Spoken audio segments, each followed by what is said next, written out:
Ассалаумағалейкум, қадірлі ағайын. Мінекей мейірман Зейнетолла атамызға арналып беріліп жатқан асқа келген қадамдарыңызға Алла сауаптан жазсын.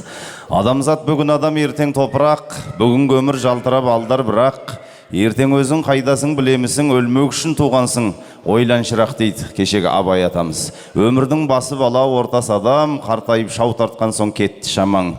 Мақтап жүрген өмірің осы болса, үш-ақ ауыз өлеңмен болды тәмам депті қазақтың Шәкәрім қажы деген ақыны.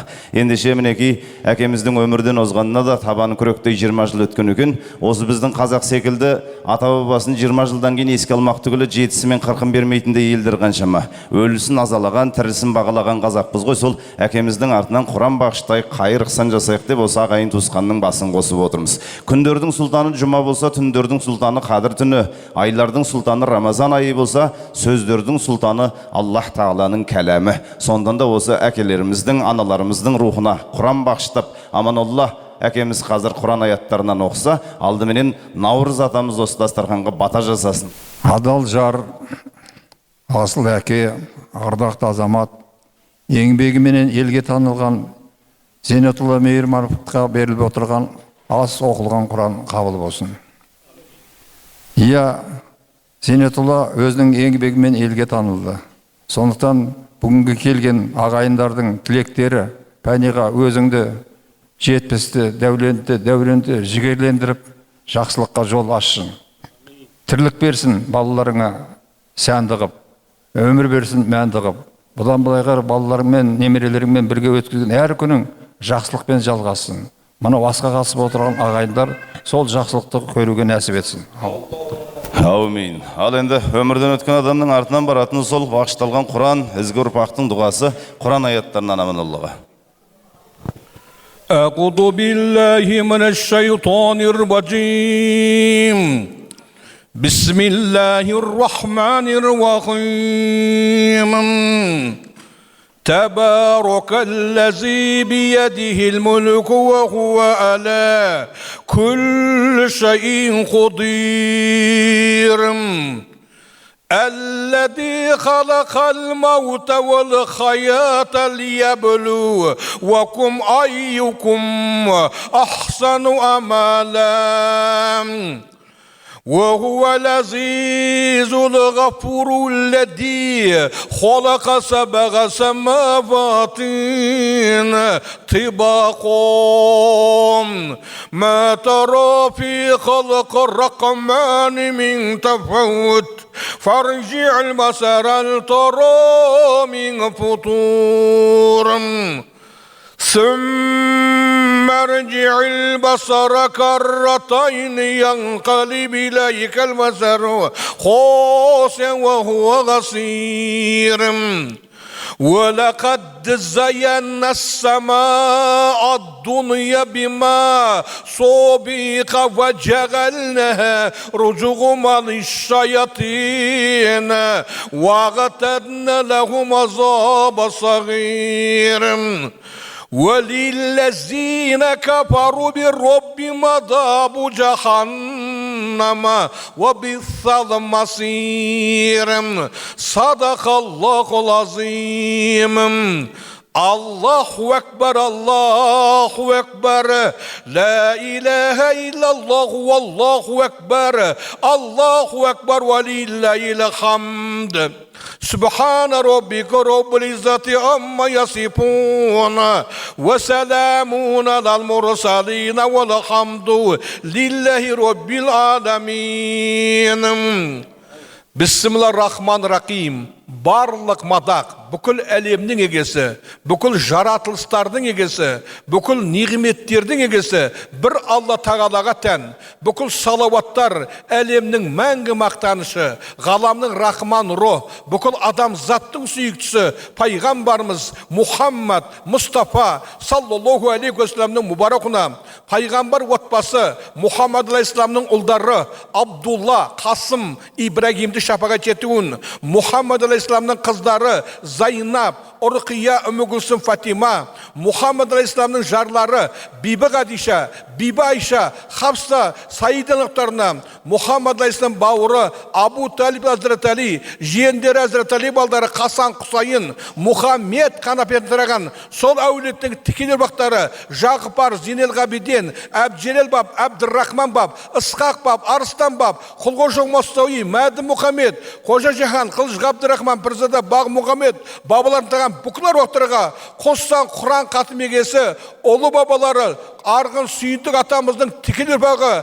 алқамда мейірман немересі, тұралық баласы Зинотулла ағамыздың ұруқ шерифіне осы толық Құран қатымызды арнайы бақштаймыз. Бір Алладан рахмат болсын, пайғамбарымыздан шапағат болсын.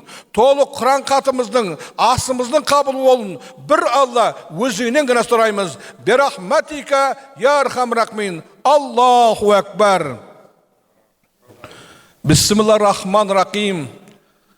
Ізгі адамдың ұрпақтары, міне бүгін үлкен ас, міне ағамыздың бүгін дүниеден өткен күні, 2006 жылы ағамыз осы күні дүниеден өтіп еді иншалла. Міне артындағы адал жары Жусы қызы Паниға апамыз, балдары Жетпіс, Дәурен, алхамда дәулеттер, алхамда туысқандары міне ағамыздың ұрқына толық Құран шығартып, үлкен ас беріп жатыр. Осы асын қабыл болуын бір Алладан сұрайық. Алдарыңыздан астынан бисмиллахир-рахманир-рахим деп алып отырыңыздар. Жақсының жақсылығын айт, иман тасын деген сөз бар. Шын мәнінде Зинотулла ағамыз елдің адамы, Алаштың азаматы болып еді иншалла. Ағамыздың жақсы қасиеттерін айтып отырайық мүслим жамағат. Ас қабыл болсын. Аллаху акбар. Әумин. Ал дәм алып отырыңыздар, тие берсін деп. Қана келіп жатқан меймандар болса, дастарханның басына жылдамдатып жайғасып алыңыздар. Әзірше сіздерді бір 2 минутқа мазаламай қоя тұрайын. Содан кейін осы әкемізбен үзеңгілес жүрген достары, бауырлары, шарапатын көрген құда-құдағилары бір-екі ауыз өздеріңіздің естеліктеріңізді айтып отыруға да мүмкіндіктеріңіз болады бұйырса.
дәм алып отырыңыздар. Кеудеңде жаның барында, бауырлық таныт бауырға, өзектен теуіп оларды өзімшілдікпен ауырма.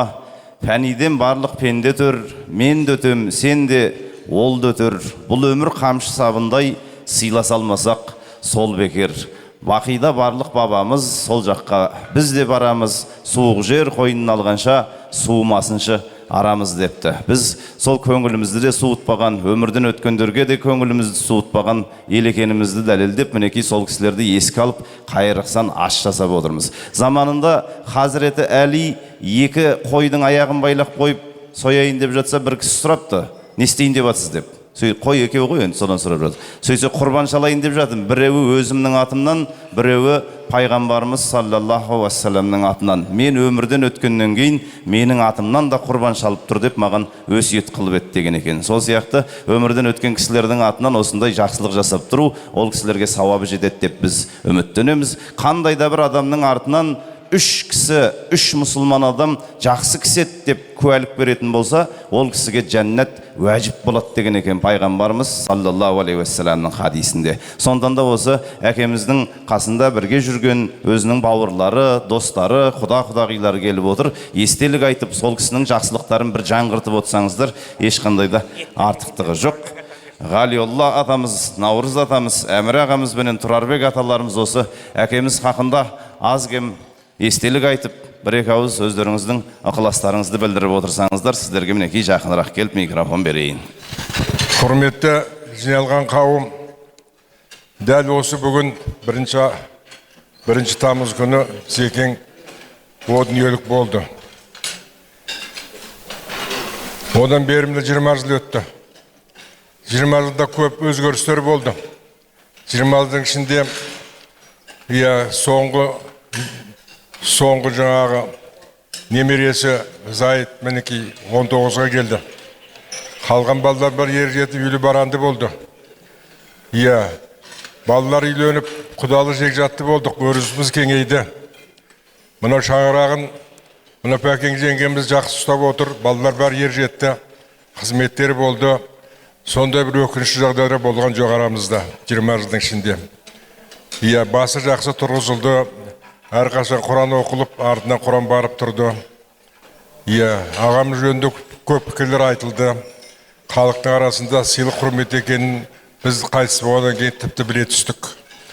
Міне осындай жағдайда аман-есен басымыз қосылып отыр бүгінгі жерде. Бұл бүгінгі тойға қатысқандар барлық жаңа құда жекжаттар қатысып отыр. Институтта бірге оқыған достары қатысып отыр. Оның үшін үлкендеріміз Наурыз ағамыз, Айтқожа ағамыз, Қайсар ағамыз келіп қатысып отыр. Жаңадан кейін құдалар қатысып отыр. Сондықтан егер барлық шындық болса, барлық мадақтаулар Алланың атына жазылатын болса, артынан барып тұратын Құран сауап болатын болса, соны отбасы атқарып жатыр. Мінекей сондықтан ризашылық білдіреміз қатысқандарыңызға. Дендеріңіз сау болсын. Аманшылықта болыңыздар. Бәрі жағдайымыз жақсы, Құдайға шүкір. Бәрі сабырға түскен қазіргі кезде. Балалардың әрқайсының өзінің кәсібі бар, өзінің тұрмыс жағдайы бар. Енді ел қатарлы өмір сүріп жатырмыз. Достарын ұмытқан жоқ. Әр кезде бірге жүріп жатырмыз әр қуаныштардың жағдайында. Сондықтан бүгін мынау тамақты қабыл болсын деп ас алып отырыңыздар. Сөйлеушілер ұлықсат, дендеріңіз сау болсын.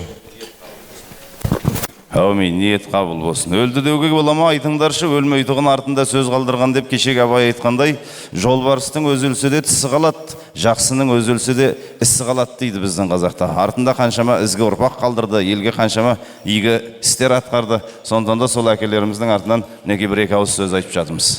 Айтайын деп отырған бір сөзім бар еді. Секең қайтыс болған кезде мына Аманұлына үлкен дін адамы басы қасында болып, бір күнді ғана емес, шығарып сағандар жаназасы емес, басына қанша күн, 10 күн бардық ба? 10 күн астам бейттің басына барып, тауды жаңғыртып, Құранын оқып тұрды. Біз соған риза болдық, сол біз көкейімізде, жүрегімізде сақталды. Одан кейінгі барлық іс-шараларына қатысып, осы Аманоллаға үлкен рахмет айтқым келеді жұрттың алдында. уақытпен санаспай әрқаш қасымыздан табылып тұр. Иә, мына жеңгеміз екеуі өздері тіл табысып, иә, сол ағамыздың дәріптеушінің бірі. Бұл өзі біздің Алматының жағдайында мен білетінім көп біледі. Бағана пысықтай едім, Қызылорданың азаматы Қожа үлкен Айқожа қожаның тұқымдарынан таралған. Сондай өзіміз бір жағы дос болып кеттік. Жақсы, денің сау болсын, аман алла. Әумин. Енді осында бауырларынан Наурыз аға, Тұрарбек аға, Әмір аға, өздеріңіз.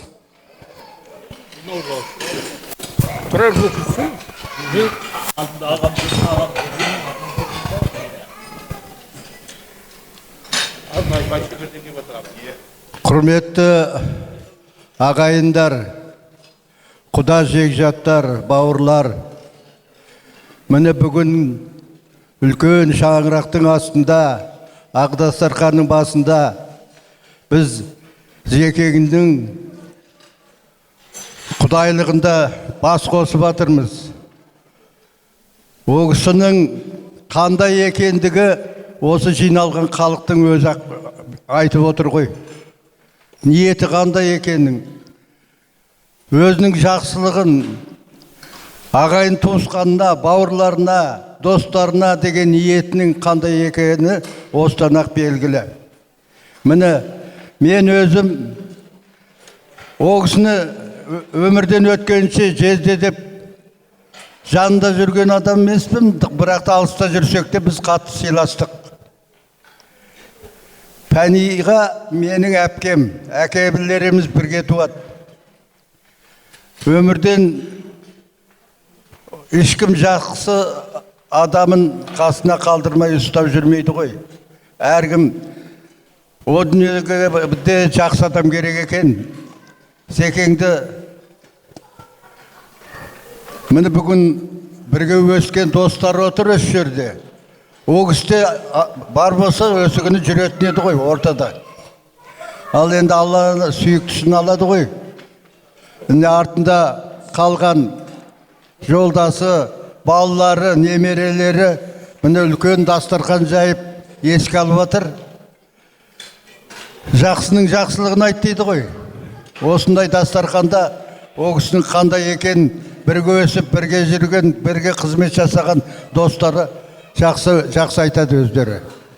Ал енді келіп отырған ағайындарың барлығына рахмет, ниеттеріңізге рахмет. Осындай Зекеңнің дастархан сыйлап бәріңіз бір кісідей келгендеріңізге. Енді сіздерге жақсылық, қуаныш болсын, арты қырсықсыз болсын, бала шағасы, немерелер өсіп, өніп өсе берсін. Мына жаңа құдамен бір танысып жатырмыз, Дәулеттің құдамын дейді. Жақында құда болыпты міне. Сол балалардың арқасында міне бәрі өзі ағайындармен араласып танысамыз ғой. Не жерде отырған үлкен ағаларымыз бар алдымызда енді. Ол кісілерде өздерінің Зекең туралы ниеттерін, нелерін айтады ғой, қандай кісі екендігін. Беріліп жатқан ас қабыл болсын, дастархан тек қана жақсылық, қуанышқа жайылсын.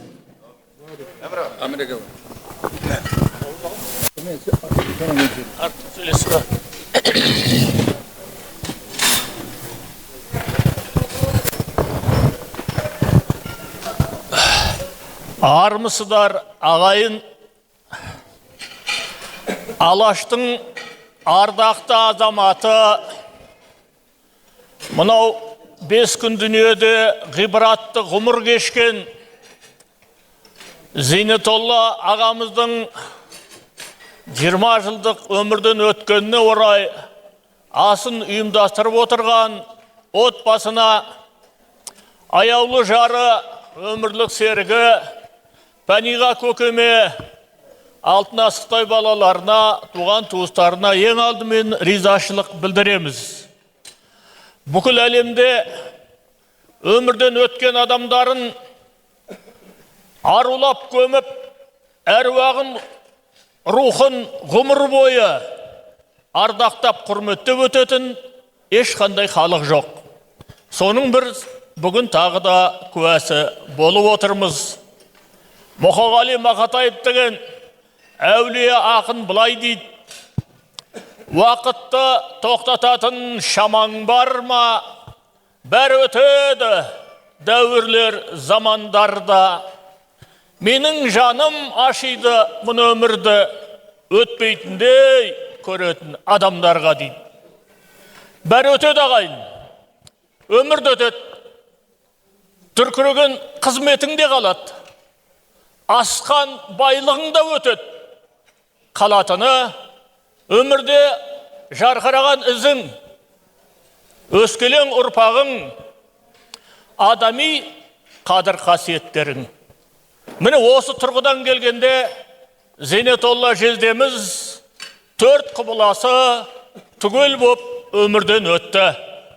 Ең алдымен өмірден дұрыс жар таңдай білді. Мен өзім көкем болғаннан кейін мақтайын деп тұрған жоқпын. Бүкіл Талдықорған өңірінің, Сарыесік Атырап өңірінің ақылды да ақылман тәрбиелі қызы Пәниға көкемізге үйленді. Сәулетті, еңселі, салтанатты отбасын құрды. Айналасына шуағын төкті. Екіншіден, өмірден өзінің сүйікті мамандығын таңдап алды. Біздің өңірден шыққан тұңғыш ғылым жүзіндегі маман осы Зейнетолла ағамыз болатын. Оқып пене қойған жоқ, оқып жүргенде ғаламат өмірлік достар тапты. Сол достардың ішінде мінекей Наурыз ағамыз келіп отыр. Алматы облысының, Жетісу облысының құрметті азамы, 4 бірдей ауданды басқарған, бір облыстық мекемені басқарған, кешегі студенттің жарты тілім қарананын бөліп жеп, мынау Алматыдағы пәтерде, бір пәтерде, жекеменшік Марусалардың пәтерінде тұрып, бір төсекте жатқан қимас достары келіп отыр. Үлкен ғалым, өмір бойы дос болып өткен Айтекен келіп отыр. Сол сияқты ақын, ағайын, туыстардың бәрі. Бұл нені білдіреді? Жаңағы мен айтқан Зекеңнің өмірді шын мәнінде толайым, мағыналы өткізгендігін білдіреді ағайындар. Біз қайын жұрты болғандықтан жиі араласатынбыз. Сонда қуана қарсы алатын артық кем дүниеміз болса, жай әзілдеп отырып, жай мысқалдап отырып, бізді оң бағытқа салып, бағыт-бағдар беріп отырушы еді. Кішкентай жетістігіміз болса, алға озған сәттеріміз болса, балаша қуанатын. Мен осы арада Заманбек Нұрқадыловтың кезінде облыстық басқарманың бастығының орынбасары болып тағайындалдым. Соны қуанышымды звондап айттым ғой. Ой, бәрекелді, тамаша деген кешке көкемді алып үйге кеп құттықтап тұр. Құдай-ау, ол облыстық басқарма деген енді бәлендей алып баратқан қызмет емес қой. Бірақ әміре, мен әулие емеспін, әулиеден бәлендей кемде емеспін, сен министр боласың деді. Маған кетіп бара жатып, қалтама уыстап ақша салды. Енді министр болмасам да, министрмен тең сөйлейтіндей дәрежеге жеттім. Бұл да Зейнетолла ағамыздың адами, әлгі көріп келдік, бір қасиетін аңғартса керек. Енді не айтайық? Өмірден өткенде 20 жыл өтті. Ол жақта да 4 құбыласы түгел өтіп жатыр деп ойлаймын. Неге өйткені? Ұрпақтары өмірін жалғастырып жатыр. Балалары ғана емес, немерелерінің өзі өмірден өзі орындарын тауып, кәдімгі тәуелсіз қазақ мемлекетінің мөлдір бұлақтарына айналып отыр. Ата бақыты, ана бақыты, әке бақыты деген осы. Олай болса, жатқан жеріңіз зеке, жайлы болсын, рухыңыз шат болсын. Осы жадыраған, күлімсіреген қалпыңызда біз сізді қалай қабылдадық? Өмір барда, келешек барда, солай қабылдап жүре береміз. Бақыл болыңыз. Әумин.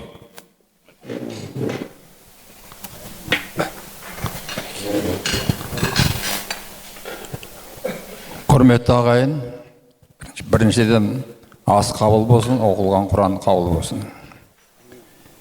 Пәниға, сен бір үлкен ерлік жасап отырсың. Осыдан 66 жыл бұрын біз институтқа бірге түскен мінекей достары.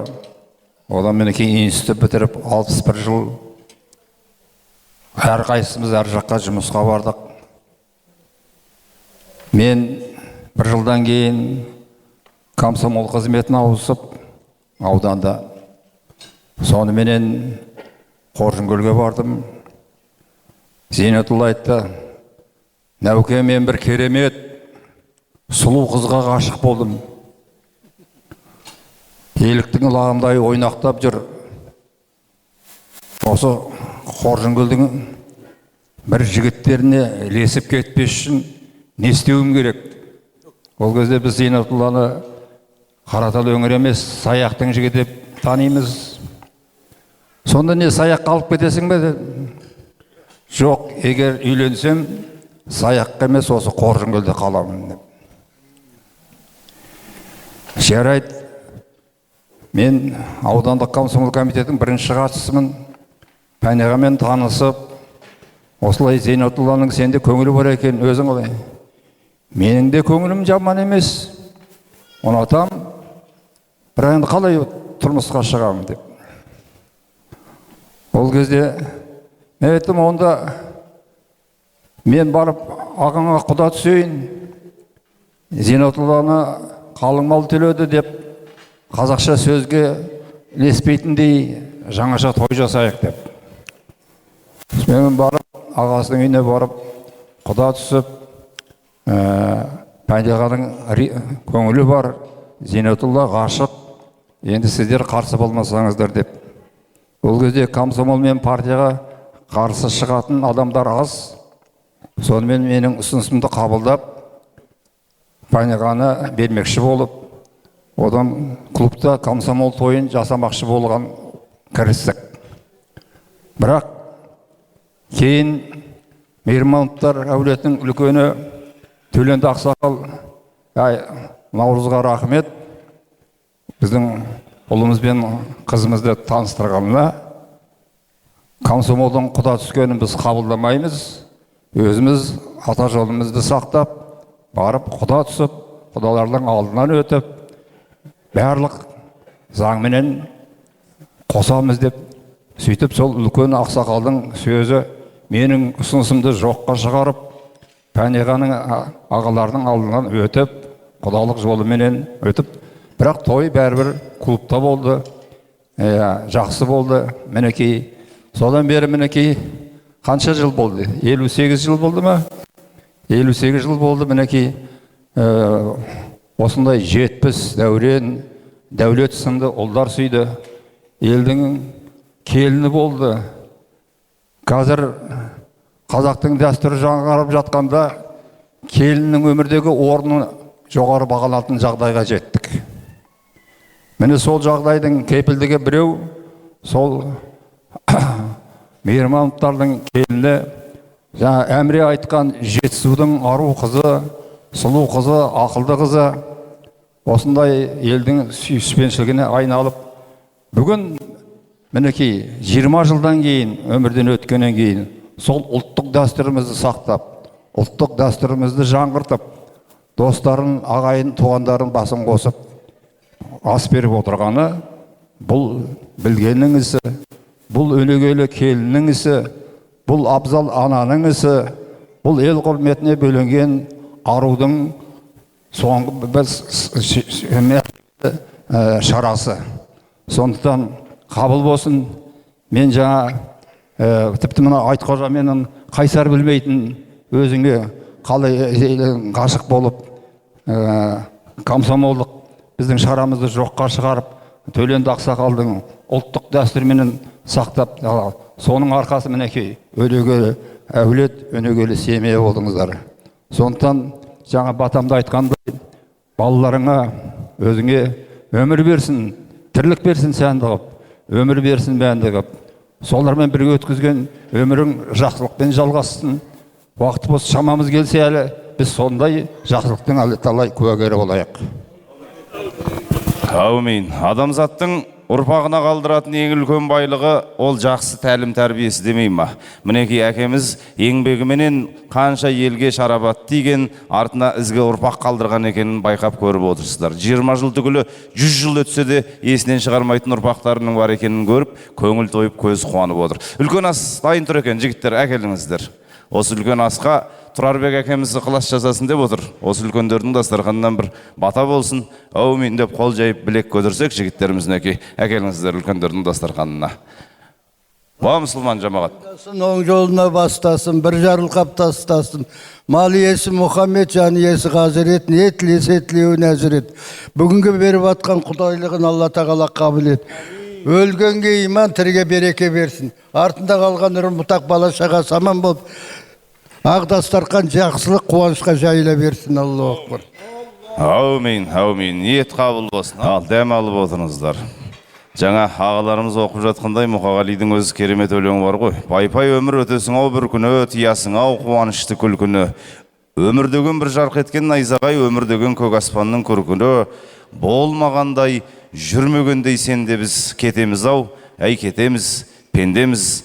Ұрпақтарға беремізде кезекті, біз кетеміз, кету үшін келгеміз дейді. Мінекей өмірден осса да артында қанша жақсы іс қалдырған, жақсы ұрпақ қалдырған деп жаңада айтып жатырмыз. Сол енді әкеміздің саналы ғұмырында жүріп өткен бір жолын көрем десеңіздер, асқан белестерін бір сәт еске алам десеңіздер, мына төрде де төменде де көгілдір экран тұр. Осы экран арқылы бір керемет бейнебаян дайындаған едік. Астан алып отырып, бірге тамашалай отырыңыздар.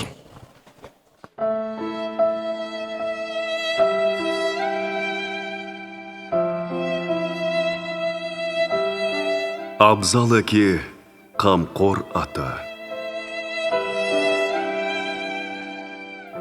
Замана жаз өтер, өтер күзі.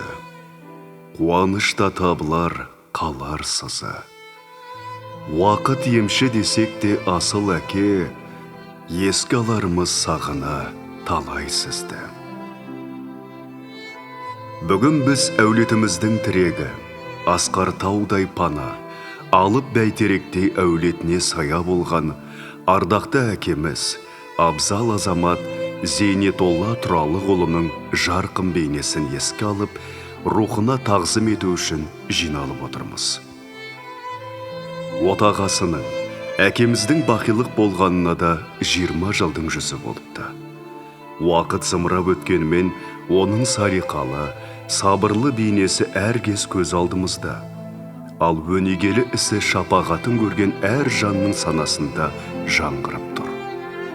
2006 жылы, тамыздың алғашқы күні суық хабар желдей үйіткіп жеткенде, дүние астан кестен болып, аспаннан жай түскендей болғаны бүгінгідей есімізде.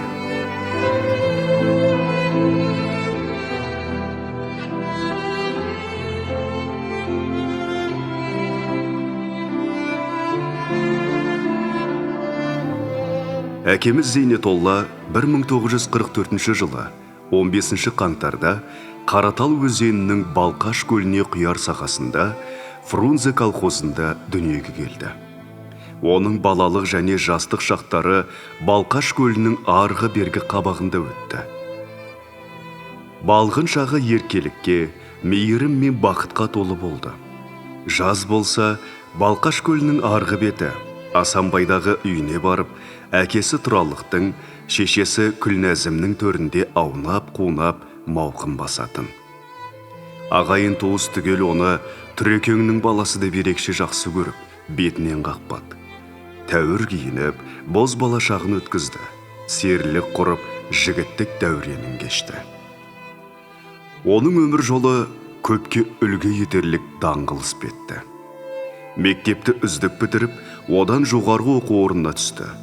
Институтты ойдағыдай тәмамдаған соң, бірден еңбекке араласып, ауыл шаруашылығы саласында сатылап қызметі биіктей берді.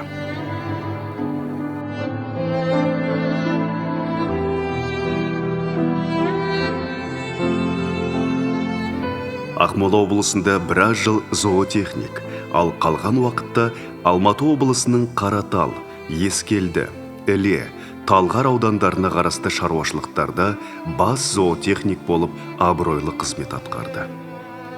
Ұзақ жылдар бойы Талғар аудандық ауыл шаруашылық басқармасында мал шаруашылығы бөлімін басқарып, жемісті де абыройлы еңбек етті. Біз 1968 жылы отау құрған болатынбыз. Бізге әке-шешелер, туған-туысқандар комсомолдық той деген сол кезде шығып, сол комсомолдық той жасаған болатын. Мынау Зейнетолла өте кішіпейіл, өте семьяға өте берілген сондай ілтипат адам болды. 65 жылы ол Завет институтын бітірді. Екеуміз институт бітіргеннен кейін мені қол ұстасып 40 жылға жақын өмір сүрдік. 3 бала келдік өмірге. Жетпіс Дәурен, Дәулет.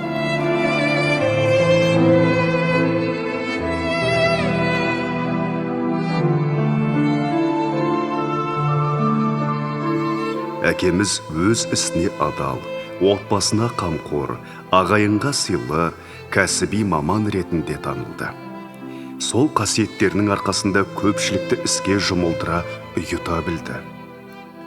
Әкеміздің өмір жолы мен қызметі екі үлкен кезеңді қамтыды. Біріншісі кеңес дәуірі болса, екіншісі Қазақстан егемендік алып, нарықтық қатынастарға бет бұрған қиын да жауапты кезең еді.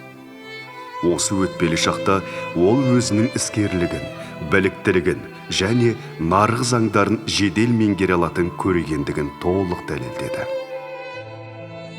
1990 жылдардан кейін еліміздің басына туған өтпелі қиыншылық сәттерде абдырап қалмай, өз мамандығы бойынша шаруа қожалығын ашып, оған Арға Атамыздың есімімен Бурабай деп ат қойды. Ол заманның талабына сай жаңа істі батыл бастап, ғылыми зерттеу институттарымен тығыз байланыс орнатты және ферманы тез арада аяғынан тік тұрғызды.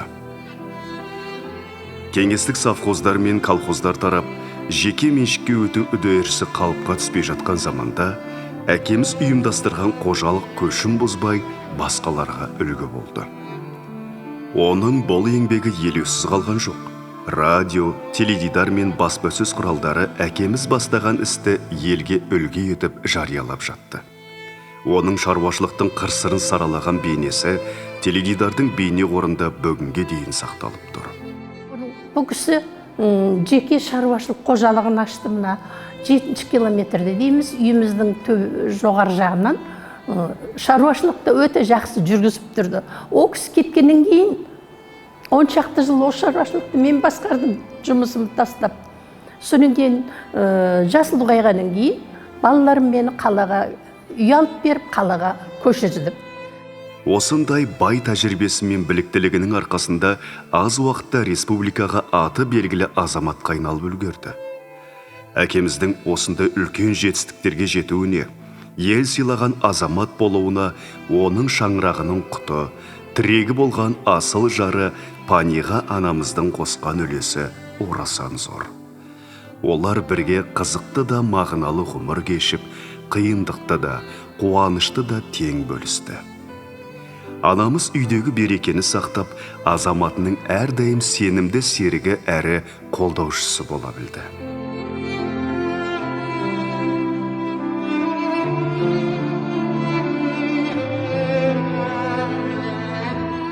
Бізге үш баласына суық еді әкеміз, қатал еді.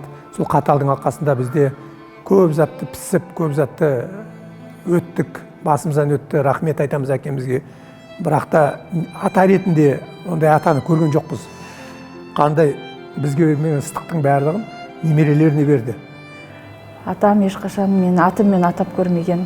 Никошым, жарық жұлдызым, ашық аспаным, төл басым деп әрбір немересіне лақап ат қойып, әрқайсымызды еркелетіп, әрқайсымыздың мінез құлқымызға қарай ат қоя білген. Әкеміздің ұзақ жылдар үзіліссіз еңбек етуі денсаулығына салмақ түсірмей қойған жоқ. Еңбекке деген орасан зор құлшынысы оның дәрігерлер бекіткен отаға да мойнын бұрғызбады. Ол жұмысынан бір сәтке де қол үзе алмай, дер кезіндегі отаны кейінге сыра берді. Бүгінде әкеміз бен анамыздың тәрбиелеп өсірген біздер, ұлдары жетпіс, Дәурен, Дәулет, әке атына кір жұқтырмай, ізгі жолын лайықты жалғап келеміз. Шаңырағымызға құт болып кірген сыпайы да ибалы келіндері Ботагөз, Бақытгүл және Жәннат отбасымыздың көркі бүгінде. Шіркін, әкеміз тірі болғанда осы өткен 20 жыл ішінде әулетінің қалай өсіп өнгенін көріп, төбесі көкке жетер еді. Осы уақыт ішінде оның тәрбиесін көрген, көзін көрген сүйікті немерелері Меруерт, Асқар, Серікхан, Мәди, Маржан, алтына ер жетіп, өз алдына отау құрды.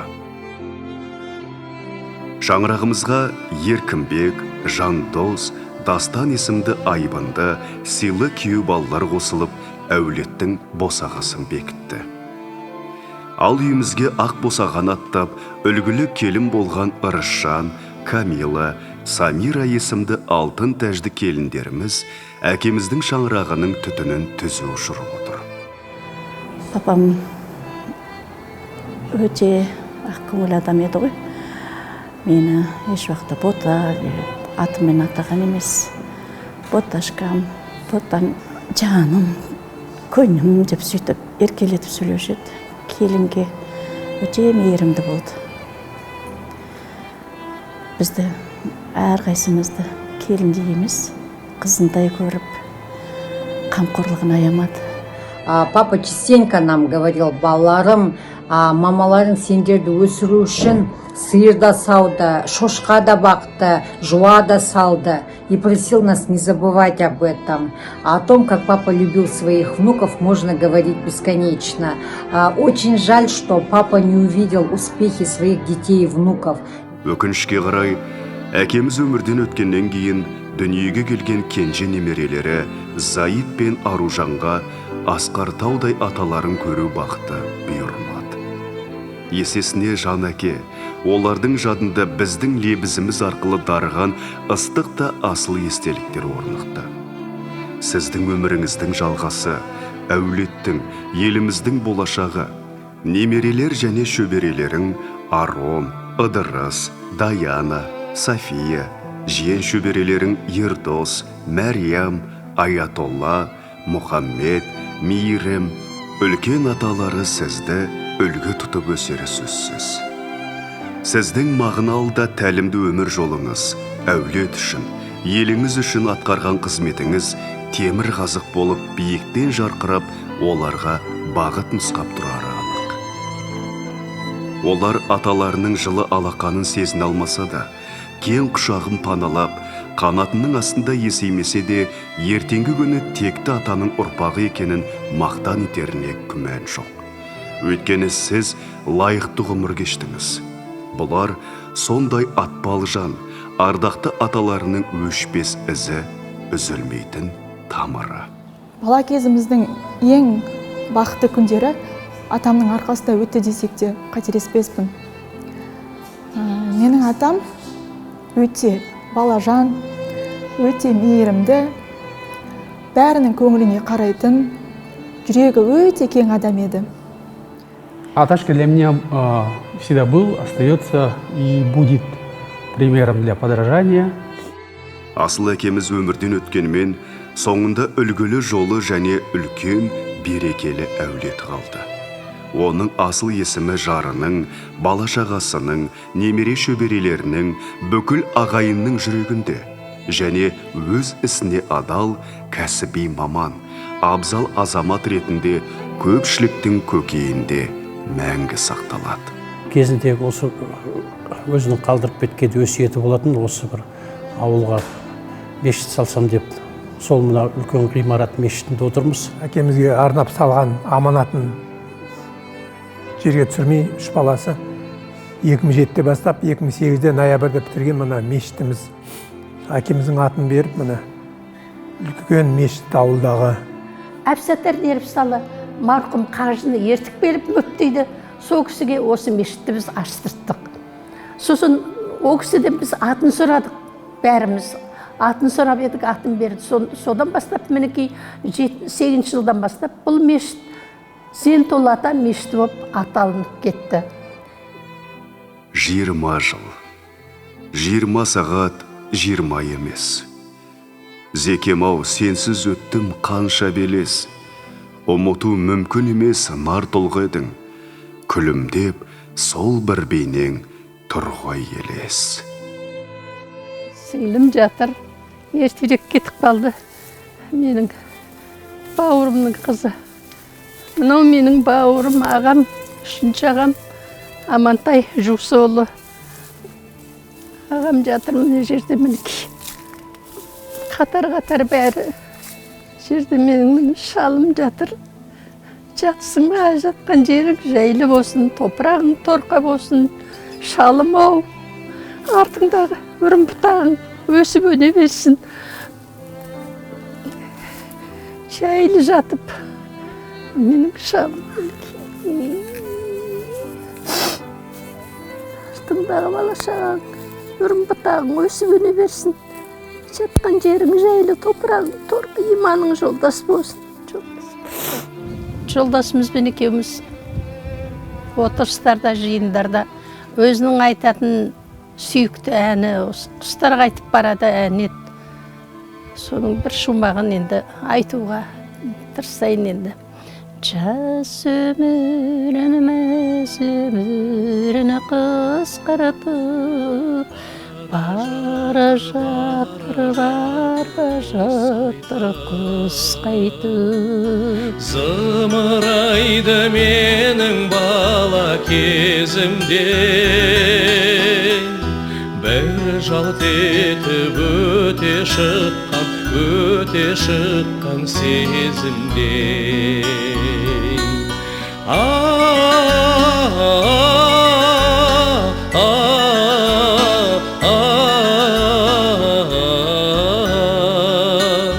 Бір жалт етіп өте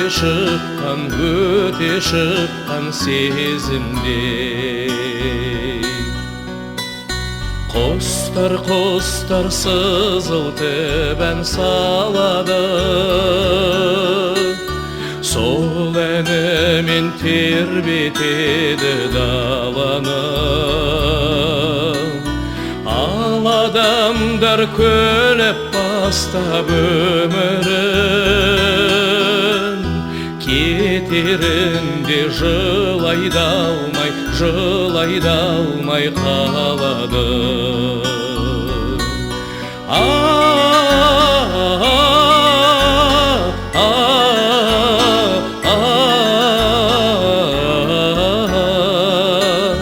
Кетерінде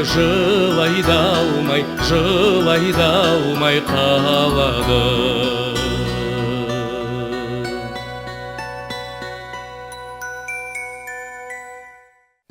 Әкеміздің пейіште нұр шалқысын деп тілейміз. Мінекей, сол атамыздың өмірдегі жүріп өткен жолын, саналы ғұмырда елге еткен еңбегін осы бейнеге сыйғызуға тырыстық. Қазақтың енді бұрыннан келе жатқан руханиятына, дүние танымына сіңген айнымас бір бөлшегі бұл өмірінің, өткендерге ас беру деген. Қазіргі заманда енді өкінішке қарай жастарымыздың кейбіреуі көңіл айтудың, естіртудің ретін білмей жатады, басу айтудың ретін білмей жатады. Енді мен соған байланысты бір қысқаша бір мысал айтайын. Адамға естіртудің өзі қазіргі заманда қиын болып тұр. Телефонмен звондап айта салатын заман болды. Жүрегі нашар ма, рөлді келе жатыр ма, оны ескермейтіндер көп.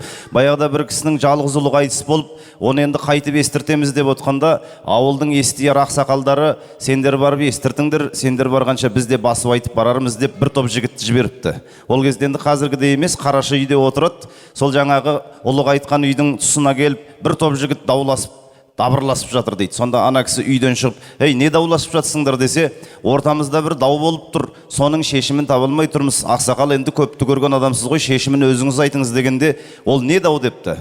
Сөйтсе, мына жігіттерге айтамыз, біреу ат басындай алтын тауып алды мысалға. Соны қажетінше қолданып жүрді, шеберлерге жүзік соқтырды, білезік соқтырды. Сөйтіп жүргенде жаңағы ат басындай алтынның иесі табылды бір күні.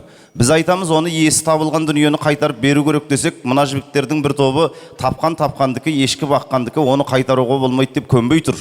Соның шешімі қалай, өзіңіз айтыңыз дегенде, жаңа ақсақал айтыпты. Ол дүниені тауып алған адам иесі табылса, оны қайтарып беру керек. Ол шариғатқа да томпақ, адамдыққа да жат. Сондықтан оны есіне беру керек десе, жаңа бір топ жігіт айтқан екен ғой. Ай ақсақал, өз басыңыздағы жағдайға өзіңіз жауап бердіңіз ау. Сіздің де алтынға бергісіз жалғыз ұлыңыз бар еді. Соны өз иесі өзіне қайтарып алды, Раббысына қайтты депті. Сойтып болғанша ауылдың ақсақалдары да келіп көрісіп басып айтқан екен. Ал енді басып айтуға келсек, қазақтың данышпан ақыны Абайдың Әбіш деген баласы қайтыс болғанда ешкіммен сөйлеспей қыр басына шығып төмен түспей отырып алып дейді. Сонда өзінің замандас інісі ақын Қиясбай деген кісі қырдың басына шығып Абайдың қасына отырып, Абай аға, мына қазақтың Әбіш деген жақсы баласы қайтыс болды ғой, төмен түсіп елге неге көңіл айтпайсыз деген екен. Сонда Абай ойға келіп, мен Әбішті өзімнің балам деп жүрсем, бұл халықтың баласына айналған екен ғой деп төмен түсіп елмен көрісіп басып айтқан екен Абайдың өзі. Бүгін де мінекей сол әкеміздің бір атадан туғанменен бүкіл елдің азаматына айналғанын жаңағы бейнеден байқадыңыздар. Сондан да осындай асқа өздерінің арнайы келіп отырған ықыластарын танытатын достарының да қатары бар.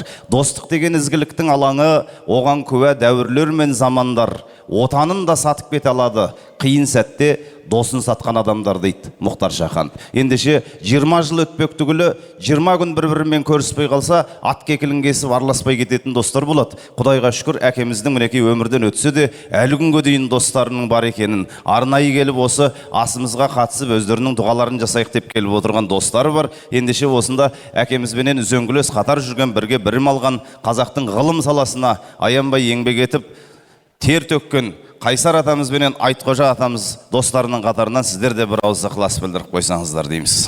Құрмет қылайық. Бүгін біз үлкен азаматты, елімізге еңбегі сіңген Зейнетолла Мейірманұлының еске алу дастарханында бас қосып отырмыз. Мынау достардың да досы болады деп жаңа біздің ортамыздан сөйлеген Наурыз Қылышбаев азамат, елдің үлкен азаматы айтып өтті.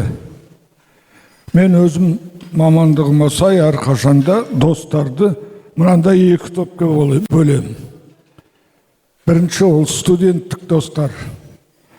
Олар бір отбасының баласы сияқты. Бір ұстаздардан дәріс алады, бір жатақханада тұрады. Сол өмірге деген көзқарасы түсінігіне байланысты топтасып достасады. Міне сондай достар мәңгілік достар болады. Дарвиннің ғылымы бойынша айтсақ, табиғи сұрыптаудан өткен достар. Екінші достар ол сенің лауазымыңа байланысты, қызметіңе байланысты пайда болған достар. Ал бірінші топтағылар ол тұқым қуалайды. Себебі тұқым қуалайды деген солардың балалары араласып, танысып, бір-бірімен ұрпақтан ұрпаққа достық жараса береді. Ал екінші ол тағы данышпан шетелдің Жан-Батист Лансварттың айтып кеткені. Благоприобретенный дейді орысша. Жаңағы лауазымға байланысты. Олар тұқым қуаламайды. Олар уақытша. Сондықтан сондай қимас досымыз Зейнетолланы бүгін еске алып, мына жерде жаңа сөйлеген балдары, ұлдары, немерелері. Осы жерде менің де ұлым отыр. Тағы да бірге жүрген жолдастарының отбасылары бәрі отыр. Сондықтан бәріңе айтарым, зордан сондықта болайық. Қуаныш дастарханында бас қосайық. Панила, Ғанилла, балалар, еске алу дастархан қабыл болсын. Зейнетолла досымыз бір аунап тұрып жатқан шығар. Жақсылық болсын, қуаныш дастарханында бас қосайық.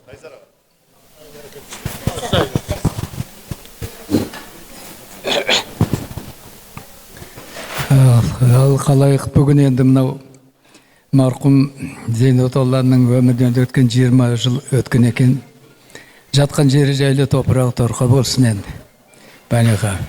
Біз өзіміз енді Зейнетолланы ерекше көруші едім мен. Өзім жас институтқа бірге түстік.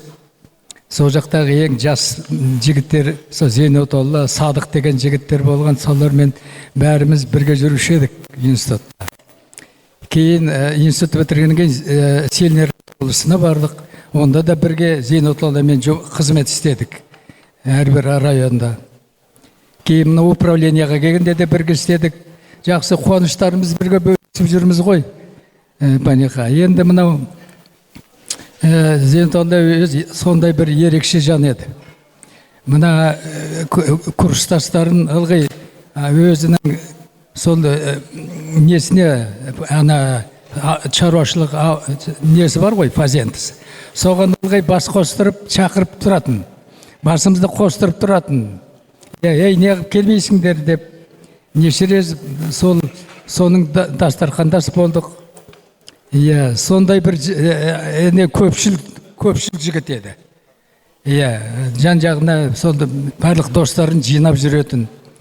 Енді мынау ең бірінші сол Зейнетолла жаңа айтып жатыр ғой. Бірінші ашқан Совет өкіметінің құлағаннан кейінгі бірінші бизнесі сол Зейнетолла ашты ғой деп ойлаймын. Ауыл шаруашылығы несіне. Содан кейін енді ол енді управлениеде істеді, онда да бірге араласып жүрдік. Управлениеде істен. Енді жақсы, енді Паниха, енді сенің ана бір кітабыңды мен ылғи анда-санда көріп қоям. Өмірден өтті дүние деген кітабың бар ғой. Сонда сендердің жас кездеріңдегі бірге жүрген қалай махаббаттарың бәрі сонда жазылған екен. Сол кітабың өмір бақи бізде сақталып жүр енді. Енді жақсы, енді мына біз мына жерде институттан бірге 3 жігіт келіп отырмыз. Мына үшеуміз де сол институтта бірге бітірдік. Ана Айтқожа, Наурызбай, соңгейін мен үшеуміз осы жердегі енді қалған ақсақалдардан пока осы үшеуміз енді. Басқалардың көбі өмірден өтіп кетті енді. Сол Зейнетолланы әрқашан ұмытпаймыз. Әрқашан осы Паниха дастарханын жайып, қандай жақсылық болса да бірге бізді шақырып, қосып, есік алып жүреміз. Рахмет. Енді жақсы енді. Не дейміз енді? Қалған балалар аман болсын. Құдайға шүкір, балалары жаман емес. Өздері орын тауып, өмірден міне мамасын жақсылап мәпелеп бағып жатыр. Одан арда мәпелеп баға берсін, балалар аман болсын. Паниха денің сау болсын. Тек жақсылықта кездесейік. Әумин. Енді Құдай қаласа, тойда да тілек айтып тұруды Алла жеткізсін. Осы апамыздың 90 жасына жетейік, 100 жасында көріңіздер. Енді бүгін енді барлығымызға микрофон тимейді деп ескертпекшімін ғой. Дегенмен де құйрық бауыр асасқан, құда болысқан, қыз алысып, қыз берісіп, туысқан, осында басшанбасты бірге мүжісқан құдаларының қатары отыр. Сөн құдамыз бар. Бір-екі ауыз сөйлейім дегендеріңіз болса айтып қойыңыздар, одан кейін сіздерге жақынырақ барам. Ассалаумағалейкум. Құда жекжат туысқан бәріңізге, отырған үлкен кіші кәріңізге, 20 жылдық асына келіп қалдық Зекеңнің. Қабыл болсын деп айтам бәріңізге. Зекең марқұм екеміз бірге жұмыс істеп едік осы Ұлышбастау колхозында. 82 жылы мен Советті бітіріп келіп едім, осы Ұлышбастауға Жандыбаев Кеңес Абдығалиевич деген Талдықорғанның бірінші хатшысы біздің колхоз председателі екен. Сол кісі қабылдады да мені мына Қойпермаға жібердім. Қойпермаға мына Малайсардың етегі, Қапшағайдың ар жағы. Сонда барсам күліп қарсы алып, менімен танысып, сол Зекеңнің қарауына мен бет врач болып бардым. Екеміз міне содан бері бұл кісі районға кеткенше бірге жүріп, бірге істесіп келдік. Ақылшы еді, маған ұстаз еді, мықты еді, өте өжет. Қай жерге кірсе де, қай жерге барса да, өзінің жұмыскерлері үшін аянбай еңбек етіп алып шығатын әр нәрсені. білімді, мықты кісі еді. Амал қанша ортамыздан жас кетіп қалды. Артында қалған балалары, мұнда отырған балаларының мен бірге жұптасқан келіндер, сонымен бірге немерелері, шөберелер келіп отыр бүгін орталарыңызда, құрметті ағайын туысқан. Мінекей сол құрмет, қошеметтің арқасында бүгін үлкен ас беріліп жатыр. 70 дәурен, дәулет, мінекей әкеден пұл қалғанша ұлғасын деп артын жалғастырып отырған осы 70 дәурен, дәулетке көп рахмет айтамын. Оларды әрқашанда биік ұстап отырған Паниға Құдайға рахмет айтамын. Сіздерге тек қана жақсылық болсын, береке болсын, мереке болсын. Әрқашан, әр уақытта туысқандығымыз, құда 1000 жылдық, күйеу 100 жылдық дейді. Мен бірінші құдасы едім сол кісінің, немересінің алғашқы. Атым Үсен Албанмын. Әумин, ниет қабыл болсын. Жалаң аяқ жар кешіп, қызыл аяқ қыр кешіп, қыр гүлімен бір көсіп, қыр желімен бір кесіп, осы жастық шақтарын бір өткізген осында достардың қатар жаңа келді. Апамның да құрбыларынан, бірге жүрген достарынан бір ауыз сөз. Рахмет.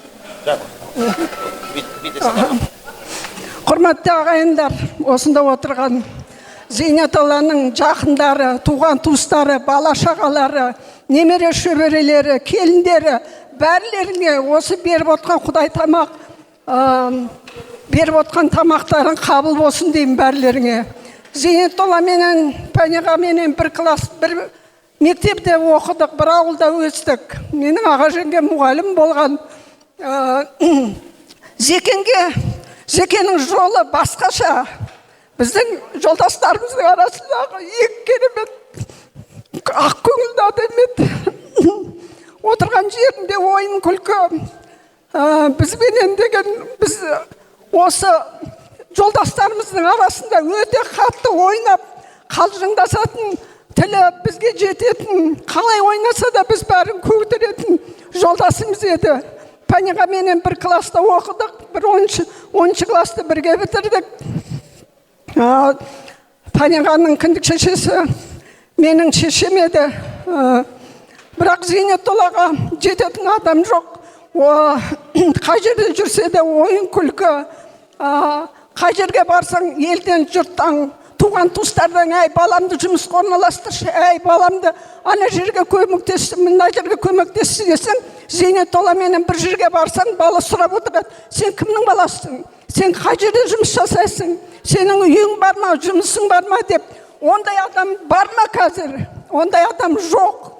Зейнетоллаға жететін адам жоқ. Мен осы өзіміздің Балқаштың қонаққа бір жерге жиналғанда ылғи айтам, Зейнетолла менен көпеске жететін адам жоқ. Екеуінің орны басқа еді. Жатқан жері жұмсақ, топырағы торқа болсын. Зейнетолла, Пәниға сенің артында 3 бірдей ұл туып берді. Жоқтайтын балалары бар. Арманы жоқ Зекеңнің. 3 бірдей баласы, бәрі де азамат, қандай жақсы жұмыс жасайды. Әке шешесінің жаман ат шығармай, Зекеңнің атын жоғары көтере берсін. Қай жерде жүрсе де әкелеріңді жоғары ұстаңдар. Зейнетоллаға жететін адам жоқ. Біз ертең көзіміз жұмсақ, Зейнетолланы көрген адамдар біз ғана.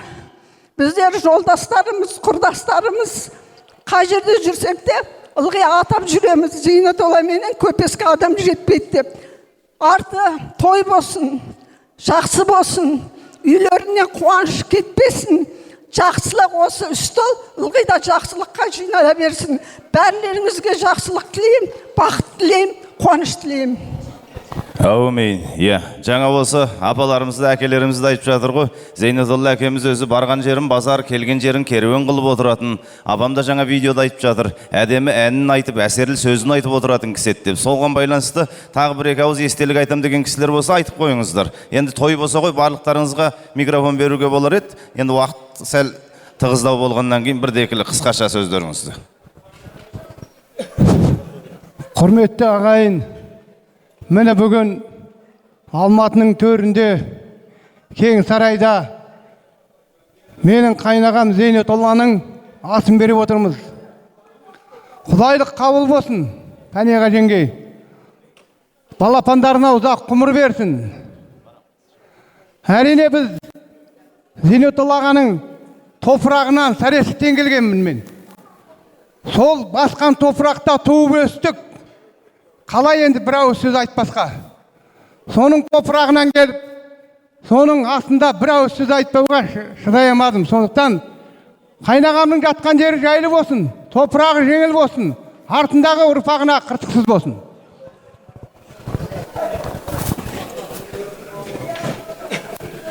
Ассалаумағалейкум. Асқа жиналған көп қауым. Мына жаңағы Кенжеғамның мынау асын беріп жатыр ғой. Оны мен Кенжеға деп айтатыным, негізі мен былайша келгенде ең үлкен құда менмін. Ана жаңағы Кенжеғамның үлкен ағасы Зейнолла менің апамды алған. Сол бірақта мен ол кісілерді осы уақытқа дейін құда деп көрген жоқпын. Үйткені сол жаңағы Кенжеғамның інісіндей болып өстім. Үйткені жаңағы сол біз Кенжеғам туған ауылда жаңа Тұралғы атамның үйіменен біздің үйдің екі арасы 50 метр болды да, ол жаңа Кенжеғам да Күлпан апам да бәрі оқуға кетіп қап, сонда екі үйдің ортасында мен жүрдім. Таңертең көзімді тырнап ашсам, сол үйге қарай жүгірем. Үйткені Дәу апам жаңа Күлназия деп жатырмыз ғой, Дәу апам жүгіріп шығып, қол апашым қайда, әкел Насыбайымды деп, сол екі үйдің арасында мен өстім. Сол енді мынау айтады ғой, әкең өлсе де әкеңді көргендер өлмесін деп. Енді мен Кенжеғам туралы, үйткені осында жиналғандардың бәрі жақсылығын қалай болғанын бәрі айтып жатыр. Енді мен ол туралы айтпай қояйын. Енді сол мына Кенжеғам Пәниға жеңгеме үйленді. Ана құда болса үлкендер құда болған шығар. Мен сол Кенжеғамның кіші бауырындай болып кеттім. Одан кейін дүниеге 70 келді. 70-те сол Асанбайға келді. Асанбай деген бір 20 шақты ғана үй болды. Сол жерде Пәниға жеңгем сол жерге келіп босанды. Ол ауылда свет те жоқ, су да жоқ, ештеңке де жоқ, сол жерде босанды. Енді сол ауылда өскен, мына менің артымнан келген 70 туған бауырымдай менің. Ана мен құда екенімді Кенжеғам қайтыс болғанда ғана білдім. Енді білем ғой, бірақ құдамын деп, бағам бауырым деп жүргем. Сол кезде маған құда деп сөз берді да, содан кейін сол құдады ұсталдым. Әйтпесе құда емес, мен сол Кенжеғаның бауырымын. Сосын мына Кенжеғам Пәниғаны алды, Жалайырдың қызы деп, сосын кейін осы ағаларым бірдеңе білетін шығар деп, мен де Жалайырдың қызын алдым. Енді мен өзім мына Қарағанды облысы Балқаштан келдім, сол тұрған жақта, мен сол жақта тұрамын. Сол енді мына беріліп жатқан аз қабыл болсын, оқылып жатқан Құран әруақтарға тие берсін. Рахмет. Әумин. Міне, жақсының жақсылығын айтын ұртасысын дейді біздің қазақта. Сәуле құдағиымыз осы дастарханда ма? Төр жақта. Мен де бір ауыз сөз қоссам деп отыр, микрофон берейін сізге. Осы жиынға, дастарханға жиналған қауым, бәріңізге амандық, саулық тілеймін біріншіден. Екіншіден, бүгінгі жиналып отырған себебіміз Зейнетолла құданың дүниеден озғанына 20 жыл толуына орай жайылған дастарханда отыр екенбіз. Мен Зейнетолла құданың кіші ұлы Дәулетке қызымды ұзатқан құдағиымын. Атым Сәуле, Албанмын. Ал біз 1993 жылы менің жанатыма құда түсуге келерде алдында ақылдасу шайында құда айтты: мен 70-мен дәуренімді былтыр ғана үйлендірдім. Соларды үйлендіргенде құдалыққа өзімнің жақын туған туысқандарымды апарғанмын.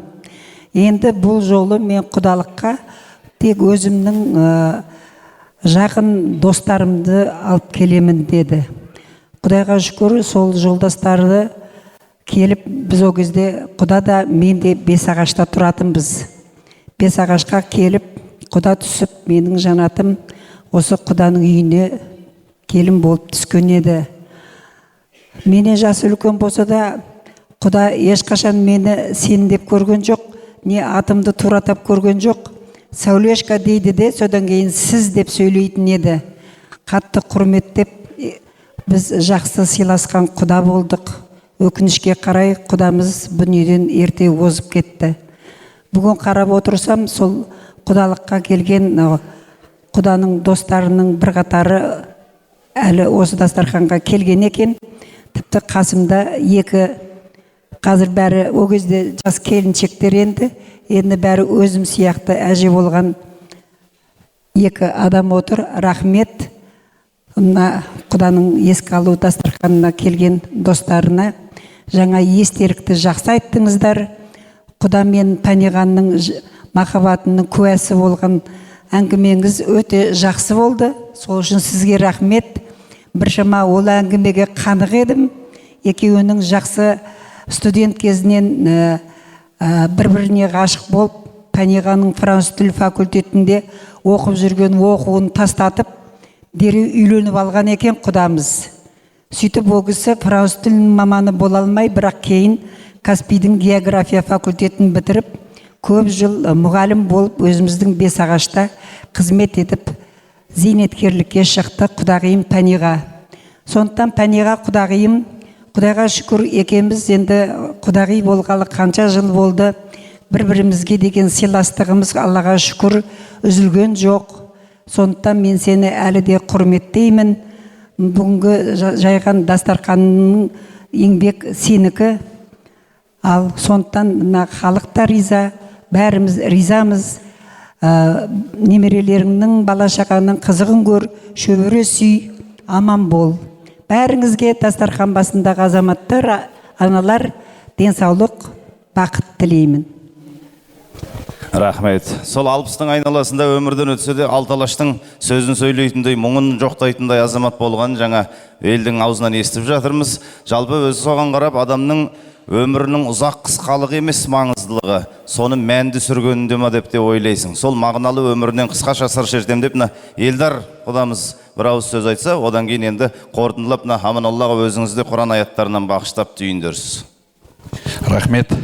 Ассаламағалейкум. Бүгінгі асқа жиналған барша туған туыс қауым. Мен Жаркент аумағынан келіп отырмын. Осы шаңырақтағы тұңғышы Тұлабой, тұңғышы Зеке ағаның 70-тің мейрам күйеу бала болып келеді. Осы келіні Ботагөздің туған ағасымын, бауырымын. Сондықтан Жаркенттен келіп отырмын, суанмын. Енді шынында да қазір сіздер бағанан бері жақсы айтылып жатыр. Мына деректі фильмде өте тамаша жасалған көрініп тұр. Сондықтан көп тарихты өңіліп айтатын болса көп айтуға болар еді. Дегенмен де осы соңғы жылдар осы өзімнің есімде бар нәрселерді айтқым келіп отыр. Сондықтан осы біз 1978 жылы Новый мир совхозынан Жаркентке көшкенбіз. Сол уақытқа дейін осы кісілермен бірге бір үйде көршілес болып, осы бауыр болып, туыс болып, осылай етене араласып кеткен адамдар едік. Кейін міне құда болдық, қыз беріп. Осы Зейнетоллаға біздің кішкентай күнімізде жаңа суретке қарап отырып, кәдімгідей ойланып, толғанып, артқа қарап отырып, сурет, фото деген шынымен ақ бір тарих қой. Осы фотоға қарап отырып, жастық шақтарымыз еске еріксіз келіп жатты. Сондықтан да бүгінгі мына Зейнетоллағаны біз көп жаңа айтып жатырсыздар. Енді мына көп уақытты алмай, енді о кісінің еңбегі ерен екенін бәріміз білеміз. Осы бұрынғы ары қарай бармасақ та, осы соңғы жылдары мына хабар жер деген передачалар болып жататын. Сол кезде біздің ауылдың адамдары жүгіріп келіп, көршілеріміз жүгіріп келіп, әне сіздің құдаңызды көрсетіп жатыр телевизордан деп жүгіріп келіп бізден сүйінші сұрап көріп отыратынбыз. Мақтан тұтатын ағаларымыздың бірі болатын. Енді амал не? Қанжығаға байлап жүрсек, сол кісілердің замандасы, сол кісілердің достары, міне менің әке шешелерімді құдағилары да міне өмірден өткелі 15 жыл болып отыр. Енді қазір осы шаңыраққа үлкен тұтқа болып отырған Паниға апайымыз, менің өзімнің алғашқы мұғалім, ұстазым бір жағынан. Қазір анамыздың орнына ана болып отыр деп айтсам да артық айтпас едім. Әрдайым осы бізге ақылшы болып, бізді әрдайым демеп, құда бала деп қарамай, өзінің балаларынан да артық қарап жатады. Рахмет. Енді мына 70 дәулет бәріміз бала күнімізден тайғұлындай бірге тебісіп өскен, бір аулада өскен балаларымыз. Сондықтан да әлі күнге дейін осы сыйластығымыз ұзағынан сүйіндіріп, аман есен осы жасқа келіп жатырмыз. Мына беріп жатқан тәте астарыңыз қабыл болсын. Бүгінгі айтылған дұға тілектердің бәрі Алланың құлағына шалынып, сол кісі бір аунап жатқан шығар. Сондықтан да осы бүгінгі асқа келген адамдардың 40-тың бірі қызыр деп атады. Осы кісілердің айтқан дұғаларының барлығы сол кісінің Алланың құлағына шалынып, жақсы жатқан жері жайлы, топырағы торқа болып, артынан ерген бала шағаларынан дендеріне саулық, істеріне берекет беріп, жақсы азаматшалар болып өсіп келе жатыр. Одан да жоғарғы тұғырлардан көріне беретін шығар деген ойдамын. Ас қабыл болсын. Әумин. Бағылан батырды өткен, байларды өткен, тәңір салса қыламыз айлан еткен. Өзөкті жанның бәрі өтеді ғой, өлмесе ата-бабан қайда кеткен дейді ақындарымыз. Сол өмірден өткендерімізді азалап, сол осындай сөзімізбен көңіліміздің кірін тазалап тұрсақ, осында Шәкім апам бар, осында қарындасы бар атамның. Сіздер енді бір ауыз сөз айтсаңыздар, содан кейін енді аталарымыз Құран аяттарымен қорытындылайды. Топырақты қайғыда емес, торқалы тойда тілек айтып тұруға жеткізсін Құдай. Асқа келген ағайындар, сәлеметсіздер ма? Аман келдіңіздер. Енді отбасыларыңа Алла аман сау жетуді нәсіп етсін. Бүгінгі беріп атқан құдайлық қабыл болсын. Мына елдің бәрі сөйлеп жатқанда, ана қайынсіңлімнің атын атамай мәке дейтін едім. Арп ішінде бір бидай 4 ұл бір қыз болды. Сол босағаның мен екінші келінімін. Аллаға шүкір, мен Зейнетолда бізге күйеу бала болғанмен туған бауырымыздай, баламыздай болды. Бізді тойға апарады. Осы Алматының қаласы кең ғой, сонда келе жатқанда біреудің ауласы тап-таза жинақы болып тұрса, есігін қағады.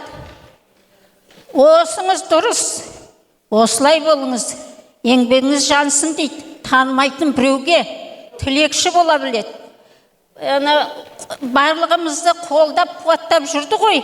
Сонда қарапайым халықтың бәрін сыйлайтын. Балалары да сондай тәрбиелі, үлгілі адамға қайыр жасайтын болды. Міне бұл әулетте біздер, осылардың арқасында қасиетті Меккеге біздің әулеттен 10 шақты адам бардық.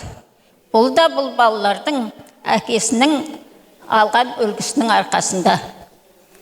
Енді мен айтайын дегенім, Зейнетолданың бойы тұнған ақыл, білім, өзіне ғана жақсы болсын демейді, өзгелерге де жақсы болсын деп тілейтін.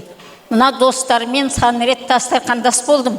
Бұлар ылғи тілекші, бұлар жақсы қасиеттерін ылғи айтып отырады. Жақсының жақсылығын айт, нұр тасысын дейді. Бұл шариғатта да бар. Аллаға шүкір, балаларына Құдай қуат берсін, жарына ұзақ ғұмыр берсін, бала шағасының қызығын көріп бақытты ғұмыр кешсін, беріп жатқан құдайлығы қабыл болсын. Аумин. Аумин. Міне апам айтты ғой, осы біреудің есігінің алды таза болып тұрса, соны құптап, арнайы соны барып мақтап айтатын деп. Ішкі жан дүниесі таза адам ғана сол сырттың да тазалығын жақсы көреді ғой өзі. Ал Шәкім апа. Армысыздар ағайындар, бүгін мінекей жездеміздің кеткеніне 20 жыл болса да, әлі осы күнге шейін қасымызда жүрген сияқты, малына кеткен сияқты, басқа бір шаруашылығына кеткен сияқты, үйіне келсек енді бір кек қалатын сияқты болып отырады. Бірақ мен бүгін жездемнің рас біздің жанымыздан кеткеніне анық көзім жетіп отыр. Анау естеліктерді көріп, суреттерді көріп, айтылған сөздерді, әңгімелерді көріп, расында да жездеміз біздің қасымыздан кетіп қапты. Жездеміз өте жақсы адам болатын, біздерді жақсы көретін, өте мейірімді кісі болатын, әр кезде келгенде құшағын жайып қарсы алып, бізді сондай құрметтеп, әрқайсымызға ат қойып, сөйтіп жүретін. Мені мырза қыз деп айтатын ылғи. Сонда бір тойда бір журналист жігіт ол кісіге сұрақ қойыпты. Сіз әдетте әйел адамдар қайынсіңілдерін, қайындарына ат қояды. Ал енді сіз қалайша мына балдызыңыздың атын атамай мырза қыз деп ат қойғасыз депті. Сонда микрофонды қолына алып қарқылдап тұрып жездем былай депті. Өзі апасын қолынан ұзатып, маған берген қызды қалай мен мырза қыз деп айтпаймын деген екен. Сол сияқты өте мені құрметтеп, жақсы көретін, мынау балалар да мені жақсы көреді. Мен де балалар жақсы көрем. Енді көкем екеуінің махаббатын енді тіліммен ол жеткізіп айта алмаймын бір жерде. Қандай тату тәтті болды, қандай жарасымды жұп еді. Жездеміз енді өмірден ерте кетіп қалды, амал нешік. Енді жатқан жері жайлы, топырағы торқа, иманы жолдас болсын. Құдайдан рақым, пайғамбардан шапағат болсын, артында қалған балалар аман болсын, көкем аман болсын, соларды басқарып отырған ағайын туыстар аман болсын. Барлықтарыңа жақсылық тілеймін. Құрметті ағайын туыстар, бүгін мен айтайын дегенім, мен жаңағы Зейнетолла ағаның немере қарындасымын. Біз жаңағы әкелеріміз бірге туысқан. Біз сол кісінің жаңа ұрпақтарымыз. Енді не айтайын, ағамыз өте керемет, ақылды, сондай кеңпейіл, өте тамаша адам. Міне халқым, елім, жұртым бәрі айтып жатыр. Менің ағам мақтанышқа тұратын өте тамаша кісі. Қайсын айтайын, ол кісі менің атымды да атамаушы еді. Ұлжатай дейтін, атымды еш уақытта атап көрген жоқ. Сондай өте абзал адам. Оның да ұрпақтары қазір өсіп жатыр. Барлығы жақсы, Аллаға шүкір. Жанында жаңа қалған зайыбы да өте тамаша тәрбие беріп жатыр. Енді осының бәріне ол кісі бәр жақсылық, шөбере, немере бәрін көруге тиістеді. Алланың енді ол кісіге көп жас бермеді. Өте ерте кетіп қалды. Өте өкінішті, конечно. Біз ол кісіні еш уақытта ұмытпаймыз. Әр уақытта есімізге алып, Құран бағыштап отырам. Алла тағала енді жар болсын. Жаны жәннатта, тәні рахатта болсын. Ден қалған бала шағасына денсаулық, ғұмыр нәсіп берсін. Алла тағала алдынан ұялтпай, әр уақытта да осы ағамыздың атын әр уақытта айтып жүреміз деп, қалған бала шағасына, халқыма денсаулық, ғұмыр нәсіп, береке тілеймін. Халқымыз аман, жұртымыз тыныш болсын. Әумин. Қуанышты бөліссең көбейет, қайғыны бөліссең азаят дейді біздің қазақ. Сол мына сіздің жарым көңіліңізді толтырып, ортайған көңіліңізді орнына келтіріп, осы асқа ат салсақ деп келіп отырған ағайыныңызға айтар енді апа, өзіңіздің де бір ықыласыңыз бар шығар. Балаларыңызды да жаныңызға шақырайын. Осы әкеміз бен анамыздан өрбіген ұрпақтар апамның қасына келіп жетпіс аға. Дәуке, сіздер де осы апамның жанында болыңыздар. Ақ иесі ретінде, ас иесі ретінде өзіңізді мына көпшілікке бір ауыз. Құрметті қалайық, туысқандарым, құда жекжаттарым, қайын жұрттарым, өзім төркінім, барлығы алыстан келіп отыр. Барлығыңа да аналық рахметімді айтам. Міне бүгін мен балаларым, менің әулетім, келіндерім, міне әсіресе міне ботам, үлкен келіндім, үлкенім ғой. Онан кейін жанатым бәрі ат салысып, немерелерім бәрі жүгіріп жүріп, Алла разы болсын. Осы 20 жылдықты атап өтейік деген әсіресе сол менің үлкен келінім еді, ботам. Рахмет.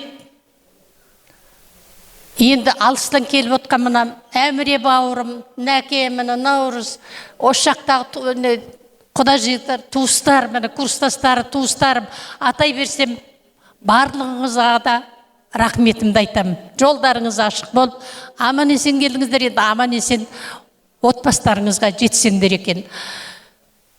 Рахметтен басқа, аналық рахметімді басқа не айтам, барлығыңызға да үлкен рахметімді айтам. Арты той болсын дейміз енді шалымның. 20 жыл өте шықты. Маған кеше сияқты әрине, кеше ғана кеткен сияқты. Артына із қалдырды, балапандар қалды, одан мен кейін немерелерім, шөберелерім. Қазір сол шөберелерімді мектепке апарып жатырмын шетінен. Аллаға шүкір деймін, тәуба қылам немерелерден. Сондай жақсылықтарды, қуаныштарды барлығыңызға да сіздерге де тілеймін осыны. Сен бірден айтып жүрген. Ал туған туыс, құда жекжат, дос жаран, алтын уақыттарыңызды бөліп келгендеріңізге көп рахмет. Сонау басы анау Балқаштан кеп отыр. Талдықорған, Үштөбе жақтан кеп жатыр екенмін. Сіздерге көп рахмет. Әкең өлсе өле берсін, көзін көрмегендер өлмесін дейді ғой. Сол әкемнің көзін көрген сіздер барлығыңызда бұл жерде. Сіздерге енді зор денсаулық. Мына әкемізді осылай еске алып отқандарыңызға рахмет. Енді ары қарай сіздер зор баратын жерлеріңізге аман есен жетіп, арты той болсын. Барлығымыз осындай тойда кезігуге нәсіп етсін. Енді айтып атқан дұғалары, айтып атқан тілектері Алланың құлағына шалынсын, барлығы қабыл болсын. Сол сіздерге көп рахмет. Бала шағаларыңыз қызығын көріңіздер.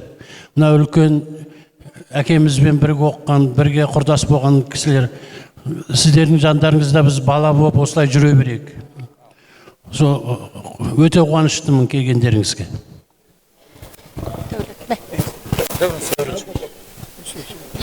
Мына Аманолла бауырыма рахмет айтқым кеп тұр. Зекең өмірден өткеннен әр жетісін беріп тұрдым, онда да келеді. 40-ын бердім, онда да келеді. Оның кейін 100-ін бердім, онда да келеді. Асында да, мінеке барлығында да ат салысып, осы ағасын шығарып сап жүрген. Осы Аманолла бауырыма үлкен алғысымды айтам мына. Өзі, мінеке. Енді айта берсек бұл жерде сөйлейтіндер өте көп. Енді барлығыңызға да рахмет, барлығыңызға да ризамын. Рахметтен басқа айтарым жоқ, аналық рахметімді айтамын. Әумин. Ал енді апа өзіңіз аман болыңыз. Әкемді алған ей құдай, шешемді алма, шекпен тоқып берсе де өлмеймін ғой дейді Мұқағали. Аманаллаға өзіңіз енді. Бисмиллахир-рахманир-рахим. Алхамду раббил аламин ва лақибатул муттақин. Уассалату уассалам ала ашрафил мурсалин амма бад. Толық Құран қатымызды қабыл етсін, асымызды қабыл етсін. Шын мәнінде мақтасаң мақта, мақтауға жарасы ол дейді. Яғни алқамда мейірман ұрпағы Тұралық баласы Зейнетолла ағамыз шын мәнінде бүкіл елге жақсылығын жасаған адам иншалла. Аңыз адам иншалла. Жаңа Наурыз көкеміз жақсы айтты. Жастық кезіндегі алқамда төлегі қамсомылдық тойды жасаған осы кісілер ғой иншалла. Көрдіңіз ба? Сонда ағамыз бір көргеннен жусының қызы Панеға осы ма деп ғашық болған екен. Өзі сол кітабында да солай жазған иншалла, міне қараңыз. Енді Зейнетолла арғының баласы ғой, міне бауыры отыр, алқамда Ғалиулла үміті бәрі. Мен айтайын дегенім жалпы негізді арғындар біз неге сыйлаймыз? Өйткені арғын аға баласы дейді. Ұлы бабалар сүйіндік қой енді иншалла, тарайды иншалла. Қазақ жеті атасын біледі, жеті жұттың қамын жейді иншалла. Міне Құдайға шүкір, 4 ұлдың арасында бір Панеға алқамда еркін өскен иншалла.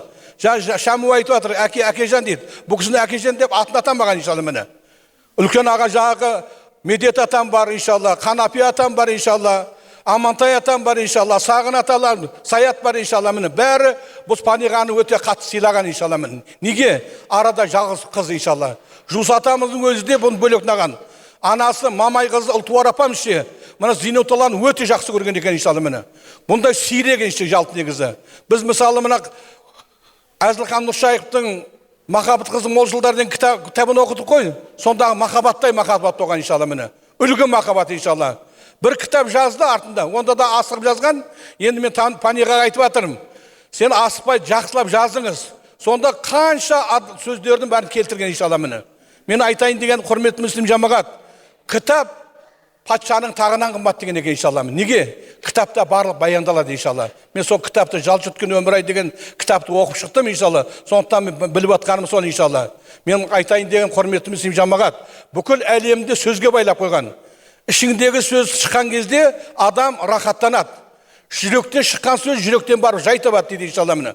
Төрде міне ағаларымыз міне Тұрарбек ағамыз арнайы ауылдан келіп жатыр. Міне қараңыз. Наурыз көкеміз ел басқарған адам. Мына Сырым Батырдың тұқымы, академик, Биғалиев Айтқожаның көкеміз иншалла. Мына Айдар отыр, жаңа інісі сөйледі. Міне Құдайға шүкір. Сатай Батырдың ұрпағым деп. Осыға келгендердің бәрі туыс бауыр иншалла. Біз дүниедегі мақсатымыз Құдайға шүкір 70 дүниеге келген кезде Тұралық атам айтқан екен. 70-ге келдім. Атын өзім қоям, 70 деп қоям деген екен. Мына 70-тің орны бөлек иншалла. Неге? Өйткені ұлы атасы қойған атын иншалла. Одан кейін дәуремен дәулетті ағамыздың өзі қойған иншалла міне. Құдайға шүкір өсіп өнген жен, көз тілден аман болсын. Артында ұрпақтары міне алқамда міне 70-тен алқамда 3 қызы міне алқамда. Пайғамбар саллаллаху алейхи айтқан, кім-кім 2 қыз тәрбиелеп орнына қоятын болса, оның баратын жер жәннат деген иншалла міне. Меруерт алқамда, Маржан, Айгерім қандай. Ал енді мына кімнен? Асқар мен Мәди. Асқар таудай болсын деп, Мәдидей атақты қазақ арғынан шыққан Мәди Бапиұл деген болған иншалла. Құрметке қойған иншалла. Ал енді мына кімнен? Дәулеттен иншалла Серікқан мен алқамда алтына жаңа Омарова Сәуле деген апай сөйледі, қандай керемет сөйлеп жатыр иншалла. Осыраға ауысқанда Айгүл апай келіп отыр иншалла. Мына Құран шығады иншалла міне. Құдайға шүкір. Біз бәрімізде Құранның бір әріпі 10 күннен жуады. Құранның бір әріпі 10 жақсылық береді. Құранның бір әріпі 10 биіктік береді. Сіздердің жақсыларыңыз, Құран оқығандарыңыз және басқаға үйреткендеріңіз дейді. Сондықтан біздің бабаларымыздың қолынан Құран түспеген. Әр уақытта Құран бағыштаған иншалла. Міне бүгін де біз алқамда үлкен ас беріп жатыр иншалла. Пайғамбарымыз Мұхаммад алейхиссалам айтқан иншалла. Ас беру, мынау 5 уақыт намазға тең болып алады. Оразаға тең болады деген иншалла. Міне қараңыз. Міне бір адам тойса иншалла алқамда жесе соған тие берсін дейді. Алла тағаланың періштелері таласа деген. Мұнарда Тұралық баласы Зейнетолла кім? Сізге сыйлық келді деген екен иншалла. Сонда оғысының бүкіл бабалар тұрады деген сұрады иншалла. Ұлы бабасы Бурабайдан бастап, жаңағы Тұралық аталарымыз, Мейірман аталарымыз, Төленді аталарымыз, Гүлназым анасы, Батиханым, Бәтен бәрі тұрады деген иншалла. Сонда бұл кісінің дәрежесі биік тұрады деген иншалла. Міне алдымызда тамақ тұр міне иншалла. Міне қараңыз. Сол сияқты оларда бір құрапа ел екен иншалла. Біз мына дүниеде қарнымыз ашса тамақ жейміз. Шөлдесек су ішеміз. А олардың тамағы Құран болып табылады. Мен сондықтан бүгін Құран қабыл болсын деп айтқым келеді мүслим жамағат. Пайғамбарымыз Мұхаммад алейхиссалам бүкіл жер бетіндегі адамзат баласына ең тура жол салып беріп кетті иншалла. Ол Құран тастады иншалла. Оның мұғжизалары өте көп. Аспандағы айды екіге бөлген иншалла қараңыз. Ал енді оның үлкен мұғжизасы Құран. Құранды тастап отырып, алқамда 2 нәрсе тастадым дейді пайғамбар айтады иншалла қараңыз. Ол енді 638 жылдары соңғы сөзінде иншалла Меккеде 120 мың адамның алдына сөз сөйлеген пайғамбар. Сонда олар өзі көріп тұр айтады. Сіздер қазір мені көріп тұрсыздар дейді. Мені көрмейтін ұрпақтарың келеді дейді. Олардың махаббаты сіздердің махаббаттарыңыздан да биік болуы мүмкін дейді. Соған мен сөзін жеткіз дейді пайғамбар айтады иншалла. Сіздерге 2 нәрсе қалдырдым дейді. Бірінші Құран дейді. Ол Алланың сөзі дейді. Екінші менің жолым дейді. Кімдегі осы 2 немен қаруланса, ол 2 дүниеде бақытты болады дейді. Мына дүниеде оны құрметтейді. Неге алқамда? Алланың кәламы Құран оқып жатыр деп. Ана дүниеде Алла тағала оны жақсылайды. Өйткені менің кәламды оқыдың, адамдарға менің бұйрығымды жеткіздің деп, оны дәрежесін биік қылады деген иншалла міне. Сондықтан Құдайға шүкір, міне алқамда жуыс атамыздың келіндері қандай мықты болған бәрі. Міне Шаму апамызды алқамда, алқамда Зекенді айтып жатырмыз. Бәрі бұл кісі құрметтейді иншалла. Семья деген сондай тату болған иншалла міне. Сондықтан мен айтарым, сондай үлгі семьялар болсын иншалла. Еліміз тыныш болсын, халқымыз аман болсын. Баршамызға бір Алланың өзі жар болсын.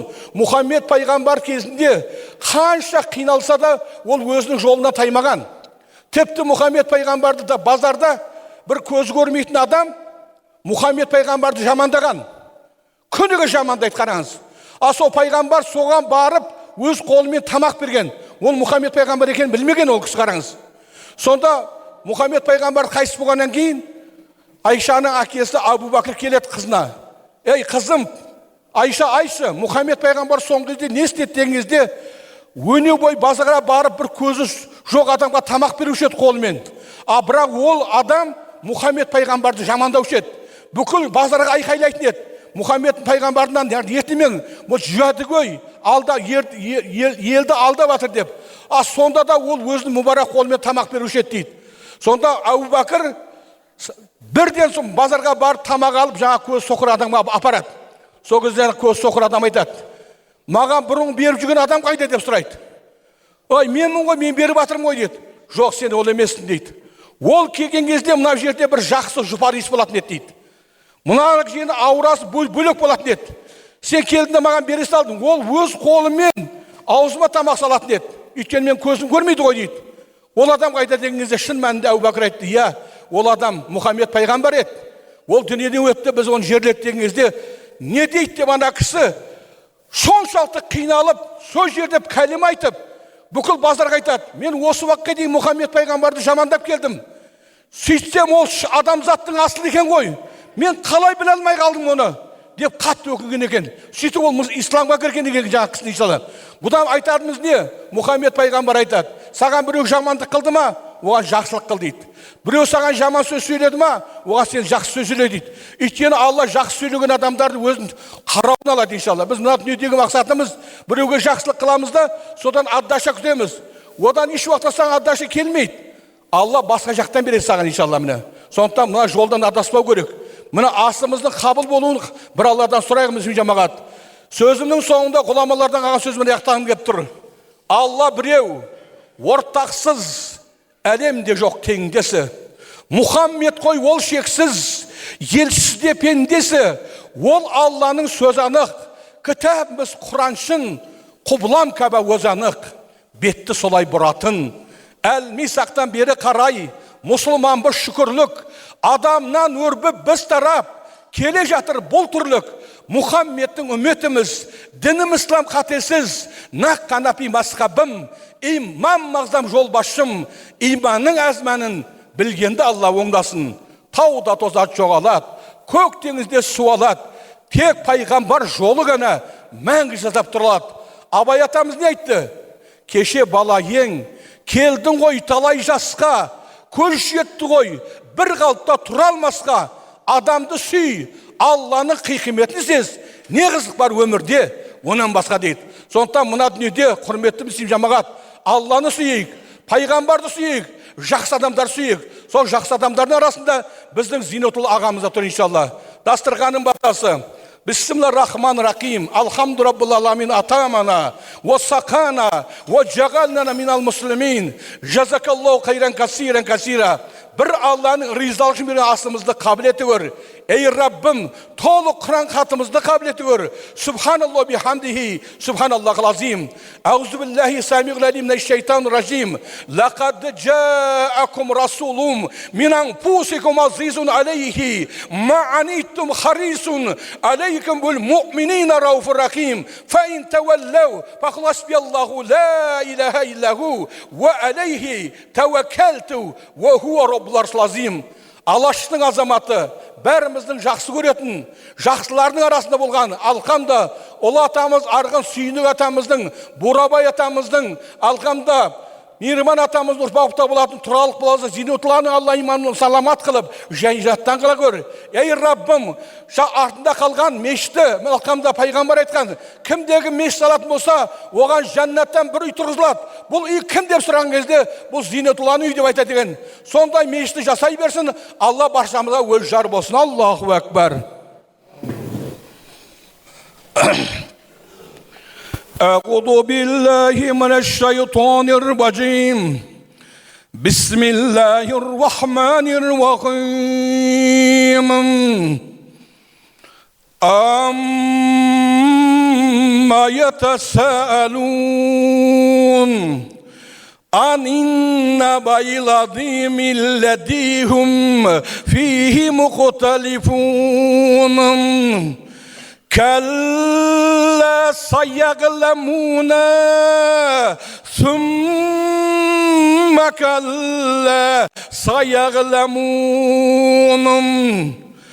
ألم نجعل الأرض مهادا والجبال أوتادا وخلقناكم أزواجا وجعلنا نومكم سباتا وجعلنا الليل لباسا وجعلنا النهار معاشا وبنينا فوقهم سبعا شدادا وجعلنا سراجا وهاجا وأنزلنا من المقصرات ماء ثجاجا لنخرج به حبا ونباتا وجنة ألفافا صدق الله العظيم الله أكبر الله أكبر لا إله إلا الله والله أكبر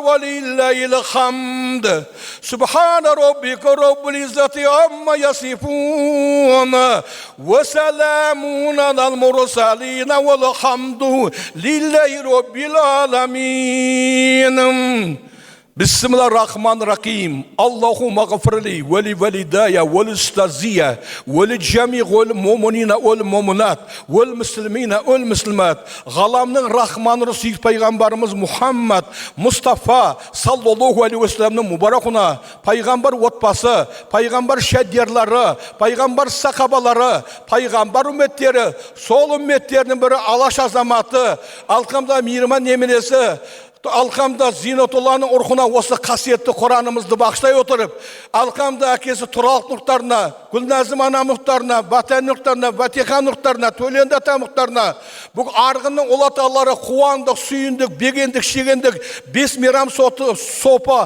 Атығай, Қарауыл, Қаракесек, Қаржас бабаларын тараған бүкіл аруақтарға, және атасы кешегі ұлы бабалары Жалайыр, Жалайырдың бар атасы, Жалайырдың жақсылары Мұқалы, Балпықбай, Қабілесі ескелді, Жылқалда Жолбарыс бабалардың сол әулеттегі тікел ұрпақты Арықтының бабамыздың ұрпақтары болып табылатын кешегі Жус атамыздарына, Жусу балдар алқамда Медет нұрқына, Жусу баласы Қанапия нұрқына, Жусу баласы Амантай нұрқтарына, Жусу баласы Саят нұрқтарына, Саят баласы Еркмен Ғази нұрқтарына, анамыз Мамай қызы алқамда Ұлтуар апам нұрқтарына, осы Құраннан үмет етуші, осы жердегі қол жайшы мүслим жамағаттың ата боларына, осы Құраннан үмет етуші ла илаха илlallah Мұхаммад деген бүкіл Зинетулла ағамыздың құдаларын, бабаларын рухтарына бағыштадық. Бір Алладан рахмат, пайғамбардан шапағат болсын. Қазақтың ұлы жүзінде бүкіл төрелер, қожалар, сунақтар, төлеңгіттер, 12 Жалайыр, Қаңлы, Сыргелі, Ысты Шапрашты, Албан Суан, Дулаттың 4 бала Жан Сыйқын Ботбай, Шымыр бабаларымыздан, бүкіл Ошақты Сарисынталарымыздан, бүкіл орта жүздегі Арғын, Қыпшақ, Қоңырат, Найман, Керей, Уақ бабаларымыздан, кішідегі 6 ата әлім, 12 ата байұлы, 7 бабы қазақтың тарихы, ұлы бабаларымыз кешегі Әбілқайыр хан нұқтарына, Есім хан нұқтарына, Қасым хан нұқтарына, Қағназар хан нұқтарына, Тәуке хан нұқтарына, қазақтың бас ханы, Абылай хан нұқтарына, қазақтың соңғы ханы, Қасым баласы Кенесары нұқтарына, қазақтың бас қожасы Қожа Ахмет, Яссауи баба нұқтарына, қазақтың бас ақыны Құнанбайдың баласы Ибрагим нұқтарына, Ұлы жүзде Төле би, орта жүзде Қаз дауысты Қазыбек, кіші жүзде Әйтеке би, қазақтың бас батыры Қаракерей Қабанбай батырын, кештегі Сырым батыр датұлыңтарына осы Құраннан үмет етуші Ла илаха илlallah Мұхаммады деген бүкіл пайғамбар үмметтеріне бағыштаймыз. Бір Алладан рахмат, пайғамбардан шапағат болсын. Е Алла, е Рахман, е Рахим, жүрегімізді Құран нұрымен нұрлап, ақиқатында ардақты пайғамбарымыз Мұхаммад алейхиссаламның өз орнын беріп, сол пайғамбарға бәріміз үмәт етсін. Еліміз тыныш болсын, халқымыз аман болсын. Зинотулланың немерелері Алқамда Меврет, Маржан, Алқамда Асқар, Мәди, Серқан, Алқамда Айсұлулардың жолдары ашық болып, осылардың қызығын, рахатын осы Жусу қызы Панияға апамыз көріп, елмен бірге Алқамда өмір жасай берсін. Еліміз тыныш болсын, халқымыз аман болсын. Панияғаның 90 жылында басымызды қосып, үлкен дүбірлі той болсын. Еліміз тыныш, халқымыз аман болсын. Берахматика ярхам рахмин. Аллаху акбар. Қабыл болсын, қабыл болсын, қабыл болсын иншалла. Әумин. Берген қайырықсан нәзірімізді Алла қабыл көрсін. Келген әр қадамдарыңызға Алла сауаптан жазсын. Осы әулетке тек тойға келуді бұйыртсын.